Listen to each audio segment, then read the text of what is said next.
अस्सलाम वालेकुम जी, मैं आपका टीचर हसनैन अली। हमारा जो आज का लेसन है वो एक्सरसाइज 1.3 के क्वेश्चन नंबर 5 और क्वेश्चन नंबर 6 जो है उसको हम अटैम्प्ट करेंगे। तो क्वेश्चन नंबर 5 के अंदर वो जो है वो क्या कहता है जी, the weather in the Lahore was unusually warm during the summer of 2024 के अंदर कहता है कि जो गर्मियाँ हैं उनके अंदर जो टेम्परेचर है वो नॉर्मल रूटीन से थोड़ा सा ज़्यादा रहा है। The TV news reported the temperature as high as 48 degree centigrade. कहता है जो मैक्सिमम टेम्परेचर जो रिकॉर्ड किया गया अकॉर्डिंग टू टीवी न्यूज़ वो 48 डिग्री सेंटीग्रेड है। बाय यूजिंग द फार्मूला, कहता है आप ये वाला फार्मूला जो है उसको इस्तेमाल करते हुए ये जो 48 डिग्री सेंटीग्रेड है इसको फ़ारेनहाइट स्केल के अंदर चेंज करें। नॉर्मली तौर पे हमारे पास टेम्परेचर जो है उसको मेजर करने के हम साइंस के अंदर 3 स्केल जो है वो इस्तेमाल करते हैं। जो पहला स्केल जो हम अपनी रोज़मर्रा की ज़िंदगी के अंदर इस्तेमाल करते हैं वो हमारे पास डिग्री सेल्सियस स्केल है, जिसको हम टेम्परेचर वगैरह मेजर करने के लिए रोज़ हीट मेजर करने के लिए इस्तेमाल करते हैं। या फिर हमारे पास मेडिकल की टर्म के अंदर जब हम जाते हैं तो फिर फ़ारेनहाइट इस्तेमाल होता है। इंडस्ट्री के अंदर भी मोस्टली तौर पे फ़ारेनहाइट टेम्परेचर इस्तेमाल करते हैं। लेकिन अगर हम एसआई सिस्टम की बात करते हैं, एसआई सिस्टम के अंदर टेम्परेचर का यूनिट जो है वो डिग्री केल्विन के अंदर हम इस्तेमाल करते हैं। तो यहाँ पे हमारे पास टेम्परेचर उसने दिया गया है, किस में दिया है, वो डिग्री सेल्सियस में दिया गया और उसने फार्मूला भी दे दिया और कहता है डिग्री फ़ारेनहाइट के अंदर चेंज करें। इंतहाई आसान सा न्यूमेरिकल है ये। तो देखते हैं हमारे पास दिया क्या है और मांग क्या रहा है। पहले हम अपना गिवन डाटा लिखते हैं जी। हमारे पास गिवन है जी temperature in degree Celsius which is equal to 48 degree centigrade. और कहता क्या जी, कहता है जी हमारे पास टेम्परेचर इन डिग्री फ़ारेनहाइट जो है वो आप फाइंड आउट करें। तो टेम्परेचर इन डिग्री फ़ारेनहाइट जो है उसका फार्मूला हमारे पास है जी 9/5 डिग्री सेंटीग्रेड प्लस 32। अब टेम्परेचर इन डिग्री सेंटीग्रेड पर जो भी वैल्यू हो वो यहाँ पे हम पुट कर देते हैं। ये 9/5 इंटू 48 प्लस 32 जो वो हमारे पास है आ जाएगा। तो अगर हम इसको सिंप्लीफाई करते हैं तो इसके अंदर देखें ज़रा, तो 48 डिवाइडेड बाय 5 मल्टीप्लाई बाय 9, ये हमारे पास आ जाएगा जी 86.4 प्लस 32। आंसर के अंदर 32 जमा कर देते हैं तो ये हमारे पास बन जाएगा जी 118.4 डिग्री फ़ारेनहाइट। तो टेम्परेचर इन डिग्री फ़ारेनहाइट। तो ये सिंपल सा न्यूमेरिकल था, जस्ट टेम्परेचर कन्वर्जन थी। अच्छा, अब आगे देखें जी। हमारे पास क्वेश्चन नंबर 6 के अंदर वो क्या कहता है जी। क्वेश्चन नंबर 6 जो है वो मुझे बड़ा इंटरेस्टिंग लगा और मैंने बड़ा एंजॉय किया है इस क्वेश्चन को। वो कहता है जी the sum of the ages of the father and the son is 72। कहता है बाप और बेटा दोनों की जो एज है अगर उसको जमा कर लिया जाए तो वो कितनी बनती है, 72 ईयर बनती है। कहता है 6 ईयर एगो, 6 साल पहले, मतलब माजी के अंदर चले जाना है, ठीक है। 6 साल पहले जो है the father age was 2 time the age of the son. कहता है कि जितनी बेटे की उम्र थी बाप की उम्र उससे 2 गुना ज़्यादा थी। मैं मिसाल के तौर पे कह रहा हूँ, अगर बेटे की उम्र जो है वो 2 साल है तो बाप की उम्र 4 साल होगी। मतलब जितनी भी बेटे की उम्र होगी उसको 2 टाइम कर देना, उसे 2 से मल्टीप्लाई करना, वो बाप की उम्र बन जाएगी। लेकिन ये कब की बात हो रही है, 6 साल पहले की बात हो रही है, आज के दिन की बात नहीं हो रही।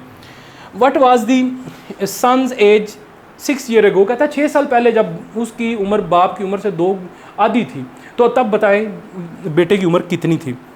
तो हम लेट कर लेते हैं कि let age of father is equal to x, age of son is equal to y. अब पहली कंडीशन क्या कहता है, कहता है दोनों की जो एज हो उसको जमा कर दें तो वो 72 ईयर बनती है। अकॉर्डिंग टू फर्स्ट कंडीशन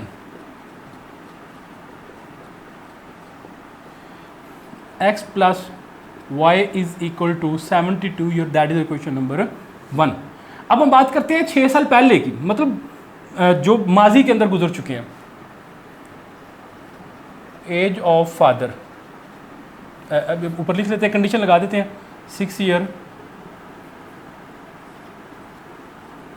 एगो, 6 साल पहले।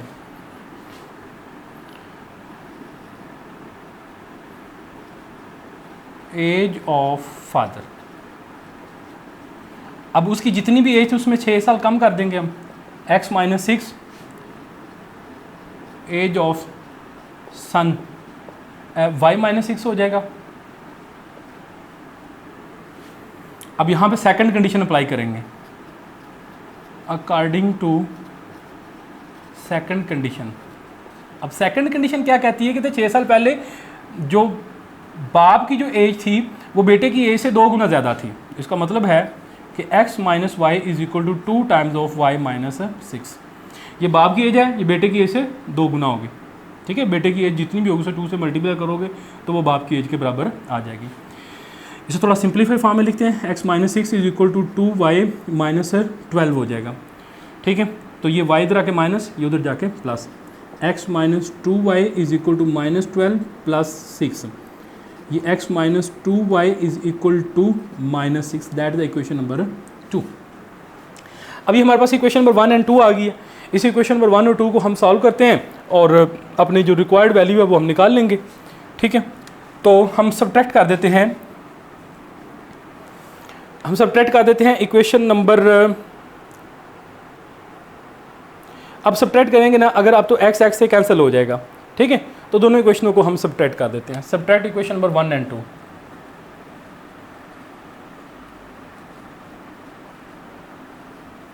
दोनों इक्वेशनों को सब्ट्रैक्ट करेंगे तो ये क्या बन जाएगा जी, x plus y is equal to 72 और x minus 2y is equal to minus 6।